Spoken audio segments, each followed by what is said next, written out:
গাজায় ইসরায়েলি হামলায় ৩৪ ত্রাণ প্রত্যাশী সহ আরও ৬৩ ফিলিস্তিনি নিহত হয়েছে। রোববার অনাহারে ২ শিশু সহ ৬ জন মারা গেছে। গাজায় অবরোধ ও অনাহারের মধ্যে যুদ্ধবিরতির আলোচনা অর্থহীন বলে জানিয়েছে হামাস।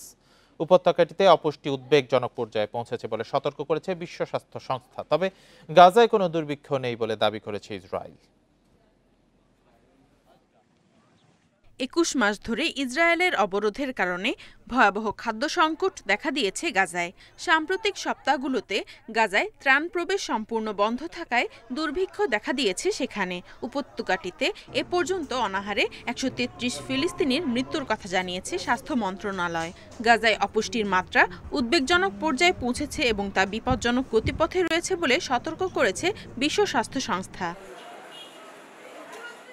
তীব্র অপুষ্টি আর অনাহারে গাজায় মৃত্যু বাড়তে থাকায় আন্তর্জাতিক চাপের মুখে সেখানে সীমিত ত্রাণ প্রবেশের অনুমতি দিয়েছে তেল আবিব। তবে গাজায় কোনো দুর্ভিক্ষ নেই বলে দাবি করছেন ইসরায়েলের প্রধানমন্ত্রী বেনিয়ামিন নেতানিয়াহু।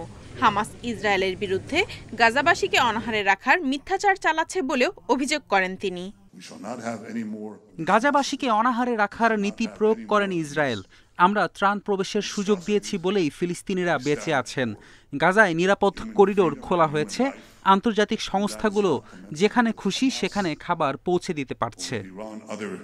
একই দাবি করে ইসরায়েলি সেনাবাহিনীর মুখপাত্র বলেন, যুদ্ধ সত্ত্বেও তারা গাজায় মানবিক ত্রাণ প্রবেশ করতে দেয় সেখানে কোনো অনাহার নেই। ইসরায়েল অবরোধ ও অনাহারের মাধ্যমে গাজাবাসীকে নির্মূলের চেষ্টা চালাচ্ছে বলে দাবি করেছে হামাস। এই অবস্থায় যুদ্ধবিরতির আলোচনাকে অর্থহীন বলে মনে করছে গোষ্ঠীটি। যুদ্ধবিরতির আলোচনা চালাতে হলে অবিলম্বে গাজায় খাদ্য ও ওষুধ প্রবেশ করতে দিতে হবে।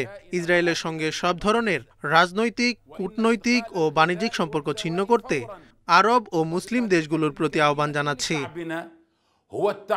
গাজায় যুদ্ধের পরবর্তী পদক্ষেপ নিয়ে ইসরায়েলকেই সিদ্ধান্ত নিতে হবে বলে মন্তব্য করেছেন মার্কিন প্রেসিডেন্ট ডোনাল্ড ট্রাম্প। হামাসের সাথে যুদ্ধবিরতির আলোচনা ভেস্তে গেছে বলেও মনে করেন তিনি। Nadia Tabassum, independent news.